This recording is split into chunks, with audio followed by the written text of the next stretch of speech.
5 वर्षांनंतर आपण पुन्हा या विषयावरती चर्चा करूच या, परंतु पुढच्या वर्षी पुढच्या वर्षीचा तुम्ही शब्द देऊ शकता का? पुढच्या वर्षीच्या पावसाळ्यात आता जी परिस्थिती आहे त्यापेक्षा बरी परिस्थिती येईल. अगदीच सगळं सुरळीत होईल, सगळं व्यवस्थित होईल असं मी म्हणणार नाही, परंतु यापेक्षा चांगली परिस्थिती मुंबईकरांना बघायला मिळेल. नक्की का नाही मिळणार? पुढच्या वर्षी तरी नालेसफाई हे सगळे विषय जानेवारी फेब्रुवारी सुरू झालेले असतील. नमस्कार, मी संकेत आणि आपण पाहत आहात मुंबई आउटलुक. पावसाला सुरुवात झालेली आहे आणि ही सुरुवात तशी उशिराच झाली आहे. जूनच्या सुरुवातीच्या आठवड्या म्हणजे पहिल्या 1-2 आठवड्यामध्ये पाऊस नेहमी मुंबईमध्ये येत असतो. परंतु पॅसिफिक महासागरामध्ये ज्या काही एल निनो किंवा सुपर एल निनो ह्यामुळे हवामान बदललं आणि पाऊस जो आहे मुंबईतला किंवा मान्सून जो आहे तो जवळपास 1 महिना उशिराने आलेला आहे. परंतु आलाय, दमदार आलाय, मोठा पाऊस आलेला आहे आणि नेहमीप्रमाणे मुंबई जी आहे ती मुंबईतले काही भाग जे आहेत ते नेहमीप्रमाणे पाण्याखाली गेलेले आहेत. महानगरपालिका गेल्या बऱ्याच वर्षांपासून यावरती काम करत आहे. सत्तांतर झालेली आहेत. अगोदर 20-25 वर्ष ही महानगरपालिका शिवसेना किंवा उद्धव ठाकरे यांच्याकडे होती किंवा ठाकरे परिवाराकडे होती. परंतु आता ह्या महानगरपालिकेमध्ये सत्तांतर झालेलं आहे. भाजप हा एक मोठा पक्ष म्हणून मुंबई महानगरपालिकेमध्ये निवडून आला आणि त्यानंतर भाजपचं जे शासन आहे ते मुंबई महानगरपालिकेमध्ये आलेलं आहे. त्यानंतर परिस्थिती किती बदलली आहे किंवा मुंबई आजही पाण्याखाली का जाते हे प्रश्न जाणून घेणं आणि या प्रश्नांची उत्तरं जाणून घेणं महत्वाचं आहे आणि त्यासाठीच आपल्या सोबत आज गणेश खानकर सर आहेत. सर भाजपचे मुंबई महानगरपालिकेमधले नेते आहेत आणि त्यासोबतच एक मोठं नाव मुंबईतलं म्हणता येईल. खनकर सर, मुंबई आउटलुक मध्ये तुमचं स्वागत आणि वेळ दिल्याबद्दल आभार. पहिलाच नमस्कार. पाऊस आहे, या वर्षाचा पहिला पाऊस आहे. या वर्षाचा पण पहिला पाऊस आहे आणि दुसरं महानगरपालिकेची निवडणूक झाल्यानंतर आणि तुमची सत्ता बीएमसी वरती आल्यानंतरचा पहिला पाऊस आहे. पहिल्या पावसामध्ये प्रशासनाने कोणकोणत्या गोष्टी केल्या, तुमच्याकडून कोणकोणत्या गोष्टी या पावसासाठी म्हणजे मुंबई पाण्याखाली जाऊ नये यासाठी कोणती काळजी घेण्यात आली आहे त्याबद्दल आधी आपण चर्चा करूया. नमस्कार, धन्यवाद. तुम्ही चर्चेसाठी निमंत्रित केलं. एक तर असं आहे की पहिल्या पावसाचं स्वागत आपण सर्वांनीच केलं पाहिजे. कारण एक तर मुळात पाऊस उशिरा आलाय. अल निनोचा प्रभाव काय असतो आणि त्याच्यामुळं तोंडचं पाणी कसं पळतं हे आपण आता बघू शकत असाल. साधारणतः आपल्या धरणातील साठा आता 8% खाली आलेला आहे. पाणी कपात आपण जाहीर केले, त्यामुळे स्वाभाविक आहे मुंबईकरांना थोडा त्रास देखील होतोय. आणि पहिला पाऊस आल्यानंतर आपण पाहू शकता, स्वाभाविक आहे, मी आज या चर्चेच्या ठिकाणी स्पष्ट करू इच्छितो की मुंबई शहरामध्ये जी भौगोलिक स्थिती आहे त्या भौगोलिक स्थितीकडे पाहिल्यानंतर मुंबई शहरात तुम्ही कितीही उपाययोजना केल्या तरी पाणी एकदमच साठणार नाही असं यापूर्वी कोणी म्हणालो नव्हतं आणि आम्ही म्हणणार नाही. त्याचं कारण असं आहे की आपण एका बेटावर आहोत आणि आपल्याला चहूबाजूने समुद्रानं भेटलेलं आहे. परंतु या शहरामध्ये पाऊस पडल्यानंतर म्हणजे काल पहिला पाऊस जो पडला तो साधारणतः मुंबई शहरामध्ये ऍव्हरेजली 200 mm इतका पाऊस पडला. आणि 200 mm पाऊस पडणं म्हणजे हे रेकॉर्ड होण्यासारखं आहे. काही ठिकाणी तर 227 देखील मुंबई शहरात पाऊस पडला आणि तोही 2 ते 3 तासांच्या कालावधीमध्ये. आणि मुंबईकरांना एक सवय आहे पावसाची, पण एवढा पाऊस पडणं हा तसा आपल्या सवयीचा भाग नाही. तरी देखील तुम्ही बघू शकता की मुंबई शहरामध्ये दहिसर सबवे असेल, मिलन सबवे आणि अंधेरी सबवे हे 3 सबवे आपण प्रामुख्याने बघत असतो. दहिसर सबवेला पाणी नव्हतं, मिलन सबवेला पाणी नव्हतं, फक्त पाणी राहिलं ते अंधेरी सबवेला. आणि पहिल्या पावसात तिथे मी स्वतः गेलो होतो आणि मी त्याची पाहणी केल्यानंतर माझ्या लक्षात आलं की जवळपास हायवे पासून 18 मीटर हा खाली आहे तो सबवे. त्या ठिकाणी गेल्या 4 महिन्यामध्ये आम्ही प्रचंड अभ्यास केला. मान्य अमित साटम आहेत, आमचे मुंबईचे अध्यक्ष आहेत. मान्य अध्यक्षांनी देखील प्रस्ताव आम्ही सर्व करून पाहिलं, पण लक्षात आलं की 500-550 कोटी रुपये खर्च करून त्या नाल्याचा प्रवाह वळवणं हे तसं व्यवहार्य नाही. बाकी तो एक भाग सोडला तर कुठेही मुंबई शहरामध्ये वाहतूक बंद आहे. तुमची काय म्हणतो त्याला आपण, जनजीवन विस्कळीत झालं असं तुम्हाला यावेळेला दिसलं नसेल. मुंबई शहरातले काही ठराविक भाग आहेत. ते साधारणतः गांधी मार्केट आहे, हिंदमाता आहे. दाद दादरच्या किंग सर्कलच्या इथे पण आज सकाळी देखील पाणी मोठ्या प्रमाणात होतं. अर्ध्या तासानंतर पूर्ण पाण्याचा निचरा झाला. तुम्ही ते बघू शकता. मी पूर्ण माहिती आज सकाळपासून घेतोय. ती ही जी काही ठिकाण आहेत की ज्या ठिकाणी पाणी साठतं, पण यावर्षी तुम्हाला बदलही दिसेल की अर्ध्या तासामध्येच या पाण्याचा निचरा होतोय. बाकी ज्याला मुंबई शहरामध्ये मायनर नाले आपण म्हणू शकतो, तर फार काही मायनर नाल्यांची तक्रार आली आहे असं आता आपल्या कानावरती नसेल. हा एक मात्र जाणवतंय की सारखं एक फ्लोटिंग मटेरियल ज्याला म्हणू शकतो, प्लास्टिकच्या बाटल्या, थर्मोकॉल, तुम्हाला आश्चर्य वाटेल, गाद्या, रिक्षा, हे सगळं त्या मायनर नाल्यांमध्ये सापडतंय. पण मी एवढंच तुम्हाला जरूर सांगेन की यावर्षी तुम्हाला मुंबई थांबली आहे असं कुठेही दिसलं नसेल. परंतु त्याचा परिणाम जो आहे तो कमी जास्त प्रमाणामध्ये झालेलाच आहे. म्हणजे मुंबईची जी लाईफलाईन आहे, लोकल ट्रेन, ती लोकल ट्रेन देखील अगदी विस्कळीत झाली असं नाहीये, परंतु लेट झाली. आणि संध्याकाळचा जो कालचा पाऊस होता त्यामुळे बदलापूर आणि या ठिकाणी जे मुंबई करून मुंबईकर तिथून जे इकडे कामासाठी येतात आणि पुन्हा संध्याकाळी जातात, तर त्या लाईनवरती खूप मोठा प्रभाव पडलेला दिसला. मला म्हणजे हे तर होतच राहील. मला हे विचारायचं आहे की ज्यावेळी अश्विनी भिडे या मुंबईच्या आयुक्त झाल्या आणि त्यानंतर त्यांची एक पहिली प्रेस जी होती, त्या प्रेसमध्ये पत्रकारांनी असं विचारलं की तुम्ही मुंबईकरांना खात्री देऊ शकता का की यावेळी मुंबईची तुंबई होणार नाही? तर त्या म्हणाल्या की हो, मी खात्री देते म्हणून. म्हणजे प्रशासनिक अधिकारी जो सगळ्यात मोठ्या पदावरती बसलेला आहे, ती व्यक्ती असं म्हणते की आम्ही खात्री देतो आणि पुन्हा पहिल्याच पावसामध्ये हे सगळं होत आहे. एल निनोचा तुम्ही उल्लेख केला. एल निनोमुळे पाऊस लांबला, त्यामुळे प्रशासनाला नालेसफाई असेल किंवा जी काय आवश्यक कारवाई करायची गरज होती, कामं करण्याची गरज होती, ती करण्यासाठी पुरेसा वेळ मिळाला किंवा अधिकचा वेळ मिळाला, तरी देखील असं झालेलं बघायला मिळालंय. म्हणजे अगदी ऋतू तावडे या फील्डवरती होत्या, नालेसफाई किती झाले, काय झाले ह्याची पाहणी करत होत्या. मॅनहोल्स उघडे होते आणि एका मॅनहोल उघड्या असलेल्या मॅनहोल मध्ये बीएमसीचा एक अधिकारी देखील पडलेला. म्हणजे ते सगळं व्हिडिओ आहे त्याच्या समोर आलेले. त्यामुळे ह्या सगळ्या ज्या गोष्टी होत आहेत, मी दावे होत स्पष्ट आहेत. करतो तुम्हाला मध्येच थांबवतो. हम्म, ती जी घटना घडली ते मॅनहोल नव्हतं. बर. मॅनहोल हे साधारणतः एक कमीत कमी 12 ते 18 फूट हे जमिनीत खोल असतं, ज्यातनं सिवरेज वाहिलं बर. जातं. हम्म, तो सनपीट होता 2.5 फुटाचा, आणि ते पाणी जाण्यासाठी बाजूला जे ड्रेन असतं त्याला हम्म, सपोर्टिंग म्हणून जे चेंबर्स आणि सनपीट बनवले जातात त्यापैकी हम्म, ते एक होतं. आणि हम्म, तो बिचारा कर्मचारी, महापौर आले या उत्सुकतेपोटी तिकडे तो पुढे येण्याचा प्रयत्न करताना ते बाजूला बॅरिगेटिंग लावलेले होते, ते बाजूला सारून तो पुढे आला. त्यामुळे हम्म. मॅनहोल होता असं उल्लेख करू नका. अच्छा, बर, काय बर, त्याचा बर. अर्थ वेगळा जातो. मॅनहोल हम्म, मध्ये जर माणूस पडला हम्म, तर हम्म, त्याला किमान 3 माणसं लागतील त्याला बाहेर काढायला, एवढं ते मॅनहोल डीप असतं. हे बर. मॅनहोल नव्हतं, हे सनपीट हम्म, होतं. ते हम्म. 2.5 फुटाच्या पेक्षा जास्त मोठं नसतं कधी.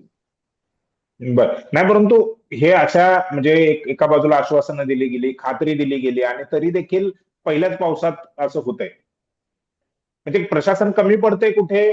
कारण आणि 4 मला वर्ष झाले निवडणुका न झाल्यामुळे लोकप्रतिनिधींचा जो एक बॅलन्स असायला पाहिजे होता तो नव्हता, म्हणून प्रशासन ढिलं पडलं आणि म्हणून या सगळ्या गोष्टी म्हणजे पूर्ण कारभार ढिला पडला असं वाटतंय का? नाही, बघा, मी पहिल्या पावसाचा तुम्ही उल्लेख करताय, मी तुम्हाला परत एकदा सांगतो. पहिल्या पावसामध्ये जे नॅचरली काही गोष्टी ज्या घडायच्या असतात त्या घडतातच. म्हणून बर. मी त्याही दिवसात तुम्हाला उदाहरण दिलं की मुंबई अस्तव्यस्त आहे. आता तुम्ही उल्लेख थेट बदलापूर पर्यंतचा केला, तर काल शीळफाट्याचं तुम्ही बघितलं असेल की पूर्ण शीळफाट्यावरती कमरेइतकं पाणी होतं आणि पूर्ण ट्रॅफिक बंद झाली होती. आज ठाण्यामध्ये सुद्धा तिथले महापौर फिरतायत आणि कमरेइतकं पाणी जमलंय काही ठिकाणी. बघा, असं आहे की आम्ही काही कामाच्या बाबतीत कुणाचं समर्थन वगैरे करण्याचा भाग नाही. तुम्ही प्रशासनाचा उल्लेख केला तर मी आवर्जून या ठिकाणी सांगेन, आम्ही या ठिकाणी आल्यापासून कुठेही प्रशासनाला ढिलं सोडलेलं नाही. बर. हे खरं आहे की जेवढा रिझल्ट मिळाला पाहिजे तेवढा मिळालेला नाही. मी स्वतः 4 वेळा मुंबई शहरामध्ये पूर्ण राऊंड मध्ये होतो. आमचे अध्यक्ष आहेत अमित साटम, आमचे पालकमंत्री आहेत आशिष शेलारजी असतील, लोढाजी असतील, हे दरवर्षी नाल्यांचा दौरा करतात. याही वर्षी आम्ही केला. भर उन्हामध्ये आम्ही पूर्ण मुंबई फिरलो. काही ठिकाणी पूर्वसूचना न देता आम्ही गेलो. त्यापैकी एक तर देवनारचा नाला असेल की ज्या ठिकाणी कत्तलखान्याच्या मागच्या बाजूला आहे तो नाला असेल, त्यानंतर गोवंडीला न सांगता आम्ही त्या गल्लीत गाड्या घुसवल्या आणि ते नाले आम्ही बघायला गेलो. त्यामुळं आम्ही नालेसफाईवर लक्ष ठेवून तर आम्ही प्रत्यक्ष जमिनीवर म्हणजे महापौर, उपमहापौर, मी, स्थायी समितीचे अध्यक्ष असतील, आमच्या समित्यांचं आम्ही स्वतः फिरलो. लक्षात असं आलं या मुंबई शहरामध्ये कंत्राटदार आणि काही अधिकाऱ्यांचं साठवलूट आहे. आणि गेली 20-25 वर्ष या मुंबई शहरात एक साखळी तयार झाली. म्हणजे आम्ही काही नवीन कंत्राटदार येतील का याची आम्ही वाट बघू. पण लक्षात असं आलं की त्यांना डम्पिंग ग्राउंड मिळून दिली नाही, त्यांना डंपर मिळवू नये याचा प्रयत्न केला गेला. काही अधिकाऱ्यांनी जी आपली भूमिका वठवायची असते ती भूमिका वठवली आणि शेवटी आपल्याला त्या अधिकाऱ्यांना पुढे म्हणजे त्या नवीन कंत्राटदारांना पुढे घेऊन जाता आलं नाही. याचं कारण असं आहे की आपल्याला रिस्क घेण्यासाठी वेळ नव्हता. बरं, आम्ही 16 जानेवारीला निकाल लागल्यानंतर कारभार आमच्या हातात येईपर्यंत मार्च उजाडला होता. त्यामुळं नालेसफाई आणि या सगळ्या विषयावरती फार रिस्क घेत. पण आम्हाला जे लक्षात आलं की या ठिकाणी एक मोठा नेक्सस आहे, मोठी साखळी आहे. पहिल्यांदा असं घडलं की नाले सफाईचं टेंडर भरायला यावेळेला कंत्राटदार उत्सुक नव्हते. तुम्ही कधी ऐकलंय का महापालिकेचं टेंडर भरायला कंत्राटदार उत्सुक नाहीत? असं काही तुम्ही बघितलं होतं?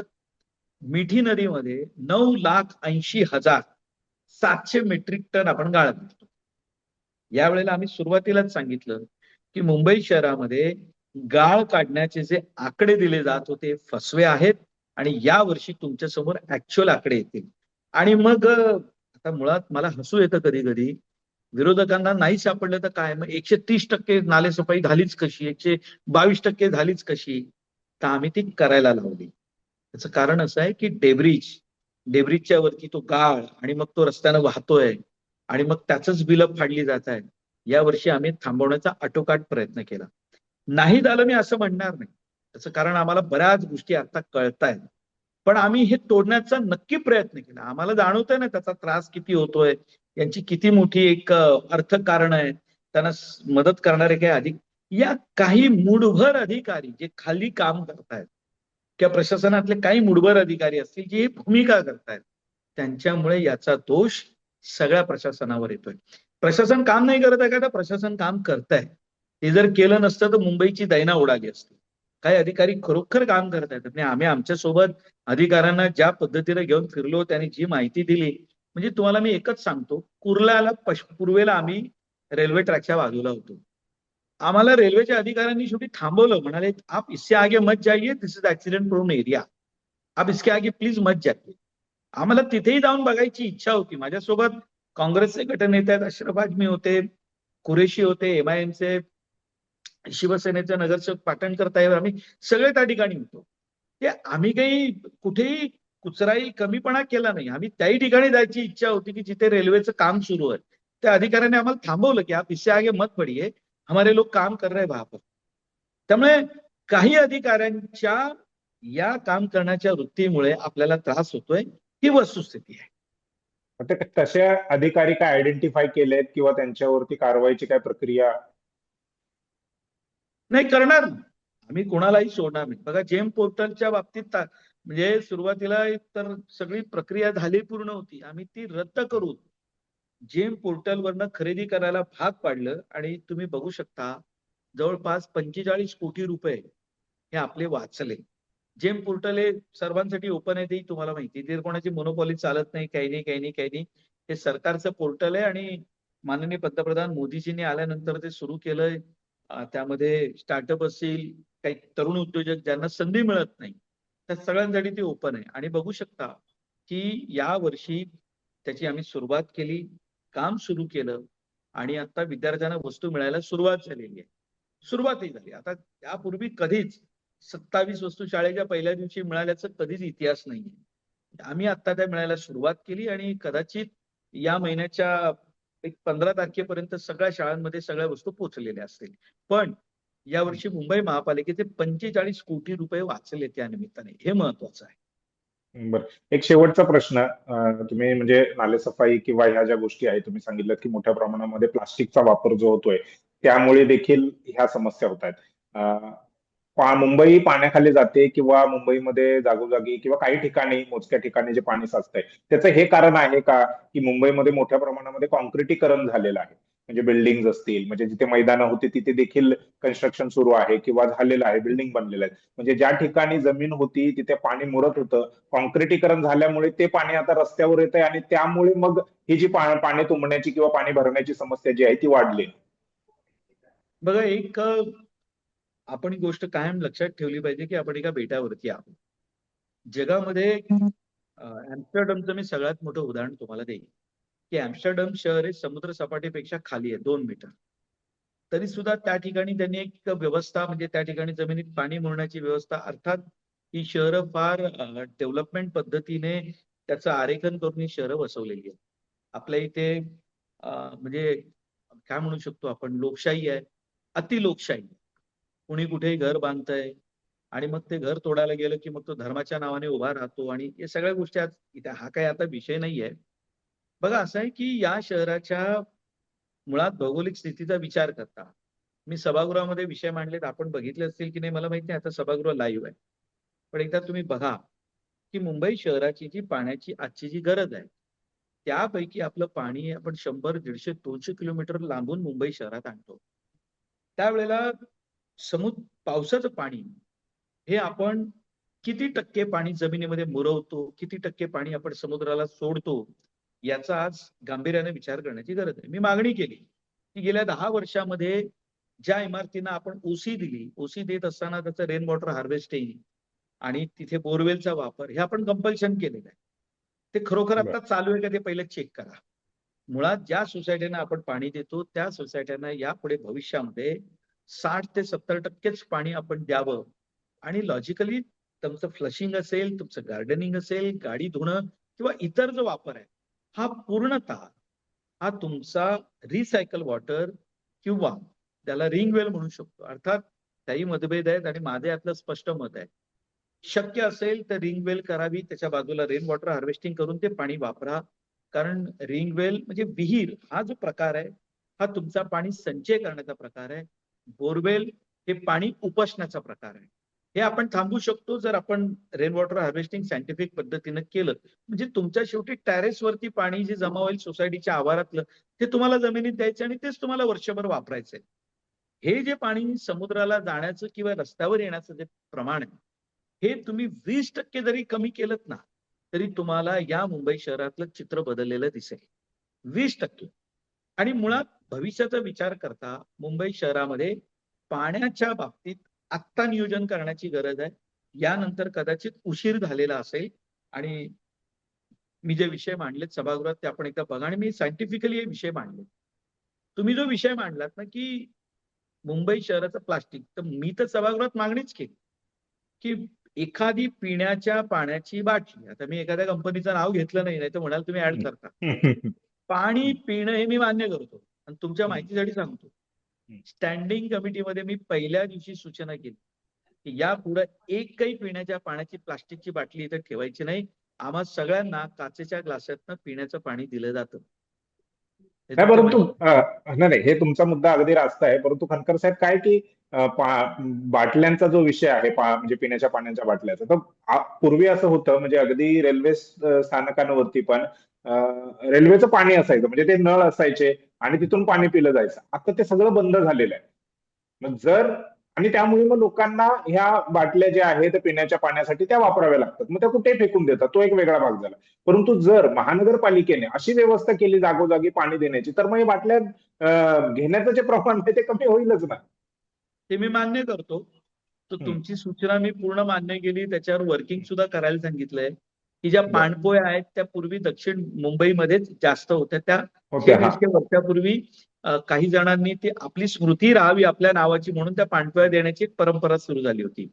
त्यानंतर काही चॅरिटेबल संस्थांनी स्टेशनच्या बाहेर वगैरे केलं, त्याचं प्रमाण आता कमी झालं. कारण मी तुम्हाला सांगतो आर्थिकदृष्ट्या ते परवडत नाही. तिथे माणूस बसवणं, त्याचा खर्च, तो प्रामाणिकपणे मी त्याचा शोध घेतला, ते का होत नाही तर ते परवडत नाही. पण तुम्ही म्हणालात त्याचे ऑलरेडी आम्ही वर्किंग सुरू केलंय की हे आपल्याला करता येऊ शकतं का, काही CSR फंडातनं, काही कंपन्यांना या बाबतीत साथ घालून. पण एक जो विषय आहे, तुम्ही पाण्याच्या बाटल्याचा म्हणालात, की जसं मी आता पत्रच दिलंय की मुंबई महापालिका आणि मुंबई महापालिकेच्या इमारती, दवाखाने यामध्ये पान गुटखा खात असलेल्या माणसाला आत प्रवेशच द्यायचा नाही. हम्म, हम्म, हम्म. No entry. म्हणजे पान थुकण्याचा विषयच येणार नाही. अगदी सेम पद्धतीनं मुंबई शहरात कुठेही पिण्याच्या पाण्याची बाटली रस्त्यावरती फेकली की कमीत कमी 1,000 ते 5,000 रुपये दंड तुम्ही ठेवलात ना, तर लोकांना याची जरब बसेल. अन्यथा मी ज्या नाल्यांची सफाई केली आणि जवळजवळ एक 8 दिवसानं परत तिथं गेलो, अगदी तीच कंडिशन, तेच फ्लोटिंग मटेरियल आणि त्यातलं 80% मटेरियल हे प्लास्टिकच्या बाटल्यांचं होतं. 80% मटेरियल बरोबर. प्लास्टिकच्या बाटल्यांचं होतं.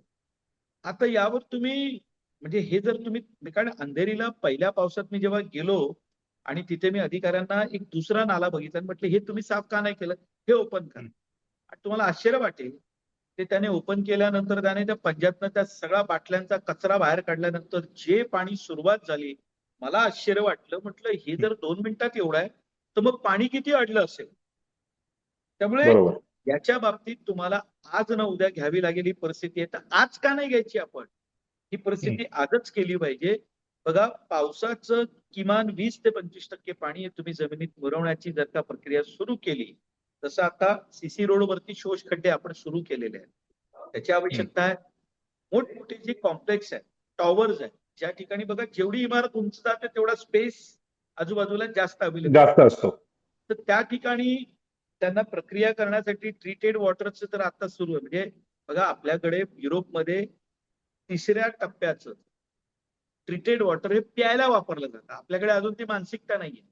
ते जसं 2400 एमएलडी पाणी भविष्यात उपलब्ध होईल म्हणजे आज 1200 एमएलडी मिळत आहे. तर ते पाणी जसं आपण काही कंपन्यांना विकतोय आता.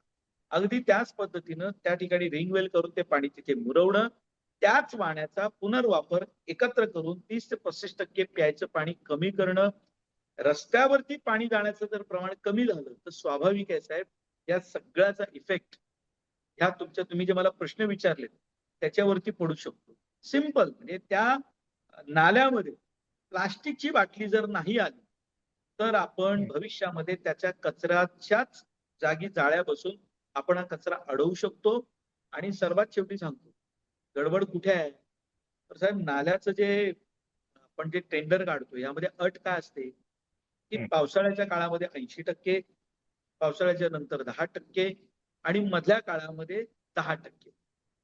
मी बीकेसीला होतो. नालेसफाई करताना बीकेसी ब्रिजच्या कनेक्टर जो उतरतो, हम्म.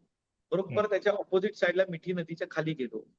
मग आमच्या समोरच एक 3 माळाची इलिगल स्ट्रक्चर तयार झालेलं होतं. जसं मुंबई शहरात आता मुंबई देवानं आम्हाला दिली हम्म. असा काही जणांचा समज आहे ना. त्यातनं हम्म. मस्तपैकी तो कचरा वरच्या माळ्यावर तो खाली टाकतो ना. अधिकाऱ्यांना बोलून विचारलं म्हटले स्ट्रक्चर कधी उभं राहिलं?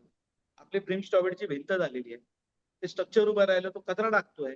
त्याच्या खाली जो ढीग बघितल्यावर मी त्यांना म्हणालो, की 80% सफाई मुळात ही होतच नाही, ती 30-40%च होते. उरलेले जे 10 आणि 10-20% आहेत, त्याची पाहणी करायला तुम्ही कधी येता हो? त्या अधिकाऱ्याकडे उत्तर नव्हतं. जे मी आरोप आणि मी जी आकडेवारी देऊन सांगितलं, हा जो मुंबईकरांचा शेकडो कोटी रुपयांचा जो पैसा आहे, हे जे 20% आहे, हे जर झाले ना वर्षभर, तर तुमचा या नालेसफाईचा जो तुमच्यावरती ताण पडतो, तो 50% नॅचरली कमी होईल. कमी होईल. बरोबर. पण होतो का? मार्च पर्यंत कुठला कॉन्ट्रॅक्टर तुम्हाला दिसतो का? तर तोही दिसत नाही. आपला अधिकारी कुठे जागेवरती दिसत नाही. म्हणजे कॉन्ट्रॅक्टर मुंबई चालवणार का? हा आमचा पहिला प्रश्न आहे, जो सभागृहात मी सारखा विचारतो. अजिबात नाही. ही मुंबई आम्ही चालवणार आणि ही मुंबई सामान्य माणसंच चालवणार. आम्ही प्रयत्न करतोय, सुरुवात केली आहे आणि हेही प्रामाणिकपणे कबूल करतो. सोपं नाहीये साहेब. अर्थकारण आहे. अनेकांचे हितसंबंध गुंतलेले आहेत आणि आम्हालाही काम करताना ते पदोपदी जाणवतं. आम्हाला काम करताना त्रास होतोय कारण 25 वर्ष सत्ता असल्यानंतर जी मानसिकता असलेली लोक इथे बसली आहेत. पण एवढंच आहे, काही अधिकारी मात्र आम्हाला प्रामाणिकपणे मदत करतायत. या ठिकाणी म्हणजे एक सर्वात शेवटी उदाहरण देतो. मी सभागृहात गेल्यानंतर तिथले माईक बदलले.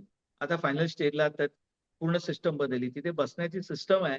मागचे बेंचेस आम्ही थोडेसे उंच करून त्यांना एक विधानसभेसारखा फील दिलाय आणि सर्वात अगोदरचं पुढच्या 2 वर्षानंतर महापालिकेचं नवीन सभागृह बघायला येईल. समोर आमची जिमखानाची जागा आहे. आमच्या विरोधी पक्षनेत्यांनी आरडाओरड केली, की सभागृहात बसायला जागा नाही, सभागृहात हा अन्याय आमच्यावर. मला आश्चर्य वाटलं की आम्ही आज आलो, गेली 25 वर्ष तुम्हीच बसलेत, तुम्हाला नाही कळलं की 237 नगरसेवकांना बसायला जागा नाहीये. पण मी संधीचं सोनं करायचं असतं. मी असं समजतोय माझ्या नशिबात लिहिलेलं होतं. मी सभागृह नेता झालो. मी माननीय आयुक्तांचा प्रस्ताव रोखून धरला. मी तो परत पाठवला. समोर म्हटलं सभागृहच होणार, तिथे टाउन हॉल होणार नाही. फायनल झालं आणि तुम्हाला आमंत्रणही देतो. कदाचित पुढच्या नक्कीच. महिन्यात या नवीन सभागृहाचा भूमिपूजनाचा सोहळा होईल. 350 नगरसेवक बसतील या पद्धतीची रचना करा म्हणून मी सांगितलं होतं. कारण आमदार वाढणार आहेत, खासदार वाढणार आहेत, मग नगरसेवक वाढणार नाहीत. नगरसेवक वाढणार, बरोबर. तुम्ही पत्रकार म्हणून आलात तर तुम्हाला बसायला गॅलरी असेल, प्रेक्षकांना गॅलरी असेल, अधिकाऱ्यांना बसायला जागा असेल आणि 350 नगरसेवक विधान भवनाचा जो लुक आहे, अपस्टेअर असतं, आपली म्हणणं मांडावं लागतं. आणि तुम्हाला सांगू सभागृहामध्ये हातात माईक धरून नगरसेवक भाषण द्यायचे. आमचं बजेट काय माहितीये? 81,000 करोड. मी जिथे जिथे महाराष्ट्रात जातो 81,000 करोड, 81,000 करोड आणि हातात माईक घेऊन आम्ही बोलायचो. आम्ही ह्यात बदल केला साहेब. म्हणजे जर तुम्ही ठरवलं ना तर करता येतं. आणि तुम्हाला सरतेशेवटी एवढंच सांगतो, हे सोपं नाहीये. मी मगाशी शब्द वापरला, मलाही जाणीव आहे. पण 5 वर्षानंतर या मुंबई शहराचं प्रशासनही बदललंय आणि काहीतरी रस्त्यावरती बदल दिसतोय. ते तुम्हाला नक्की जाणवेल. एवढं प्रॉमिस करतो, तुम्हाला शब्द देतो. बर, 5 वर्षांनंतर आपण पुन्हा या विषयावरती चर्चा करूच या, परंतु पुढच्या वर्षी पुढच्या वर्षीचा तुम्ही शब्द देऊ शकता का? पुढच्या वर्षीच्या पावसाळ्यात आता जी परिस्थिती आहे त्यापेक्षा बरी परिस्थिती येईल. अगदीच सगळं सुरळीत होईल, सगळं व्यवस्थित होईल असं मी म्हणणार नाही, परंतु ह्यापेक्षा चांगली परिस्थिती मुंबईकरांना बघायला मिळेल. नक्की, का नाही मिळणार? पुढच्या वर्षी तरी नालेसफाई हे सगळे विषय जानेवारी फेब्रुवारीत सुरू झालेले असतील. आणि तो जो बर. विषय आहे ना की फक्त पावसाळ्यात नालेसफाई करणं, मुळातच याच्या विरोधात आम्ही आहोत. ही वर्षभर चालण्याची प्रक्रिया आहे हो. वर्षभर. बर. म्हणजे पावसाळ्यामध्ये आम्ही वर्सोव्याला गेलेलो, तिथे पाणी पंप आउट होतं. म्हणजे काय होतं? तर एका सेकंदाला एका पंपातनं 6,000 लिटर पाणी समुद्रात फेकलं जातं ज्यावेळेला भरती असते. आम्ही ते सगळं बघितलं उभं राहून की कसं नेमकं वर्किंग होतं. आणि तो जो स्पीड आम्ही बघितला ना, म्हणजेच काय की पावसाळा सोडला तर पंप युज होत नाही, पण सिस्टम तर आहे ना. मग ही सिस्टम वर्षभर का वापरायची नाही? फक्त नाले सफाई ही पावसाळ्यातच का करायची? म्हणून मी तुम्हाला जे म्हटलं ना, हे जे मध्ये 20% जे सगळं स्टँडिंग कमिटी आणि सगळं चालायचं, तेच तर आम्हाला थांबवायचंय ना साहेब. आम्ही काही ते 81,000 कोटी मोजायला थोडी तिकडे सभागृहात आलोय. आम्ही लोकांचं काम करायला आलो साहेब. ती आमची बांधिलकी आहे ना. आणि म्हणून तुम्हाला म्हणाल की पुढच्या पावसाळ्यात तुम्हाला काहीतरी नक्की बदल झालेला दिसेल. कारण या गोष्टी आम्ही या पावसात आमच्या डोक्यात होत्या, पण आमच्याकडे वेळ नव्हता. पुढच्या पावसाळ्यात तुम्हाला फेब्रुवारीमध्ये मुंबई शहरामध्ये नाले सफाई आणि महापालिकेचे कर्मचारी स्वतः काम करायला लागलेत, हे तुम्हाला दिसेल. नक्कीच तो दिवस बघण्यासाठी मुंबईकर आतुर आहेत आणि एका वर्षामध्ये होईल असं माझं म्हणणं नाही. पुढच्या 5 वर्षांमध्ये जो काय मुंबईकरांना बदल दिसेल तो सकारात्मकच असेल आणि ह्याच सकारात्मक नोटवर आपण ही मुलाखत थांबवायला काहीच हरकत नाही. सर, तुम्ही मुंबई आउटलुकला जो वेळ कमिट केला होता त्यापेक्षा जास्तीचा वेळ तुम्ही दिला, त्याबद्दल तुमचे आभार, धन्यवाद. आणि पुन्हा वेळ द्याल, पुन्हा जेवढा कमिट कराल तेवढाच वेळ आपण घेऊ अशी आशा आणि अपेक्षा आहे मी तुमच्याकडून. एक एक तुम्हाला सांगतो. बघा असं आहे की प्रश्नांपासून दूर पळायचं नसतं, त्याचा सामना करायचा असतो. कारण आम्हाला जबाबदारी दिली आहे ती पळण्यासाठी नाही.